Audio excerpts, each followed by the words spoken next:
Hey guys, it's Maymay, and today I want to give you a tip about using your craft blade, okay, and how to get the best results. So this is my craft blade. I'm using the pen blade, but I've used a lot of different blades over the years. I really like these pen blades. We do have these available in the store. We'll link them in the description, but it doesn't matter what blade you're using. I want to show you kind of a best practice. So here's a piece of cardstock, and I'm going to show you what we have typically done in the past, right? We'll put our cardstock down and we'll take our ruler and we'll put all this pressure on it, and we put all this pressure because we're trying to cut through all at one time like this. Now this one's going to cut through, by the way, because it's a pen blade. But you know, sometimes as our blades get dull, we'll put all that pressure on.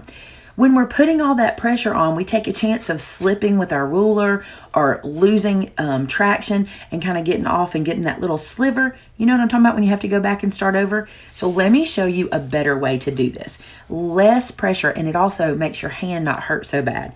So let's say I want to cut a strip of this off, and I have my ruler here. By the way, with a Tim Holtz ruler, some other rulers have this too, but this has this metal edge here, and it's made for cutting so you don't cut into the acrylic.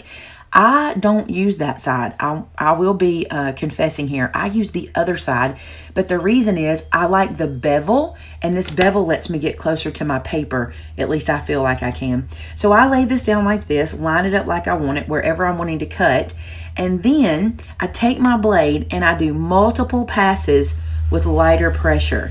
So there's one pass. I'm holding with my hand, but I'm not pushing so hard, and I'm not pushing hard with my blade.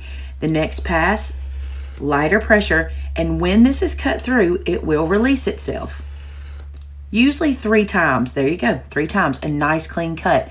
My hand's not cramping. I'm not overworking it. So it's more passes, less pressure. So pass number 1, pass number 2, and pass number 3. And I usually get a nice clean cut by doing that. Isn't that awesome? So the tip is less pressure, more passes. You'll find you'll get a better, cleaner, neater cut with your craft knife. And a lot of you guys tell me you don't like using your craft knives because you struggle. If you'll do it that way, I bet you'll have a much better result. There you go, guys. That's another top tip for today. Remember, subscribe to this channel. We're having a giveaway.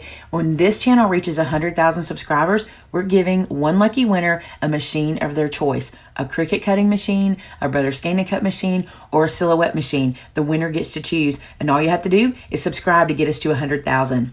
Thanks so much for watching, guys. And until our next tip, have a great one. Bye-bye.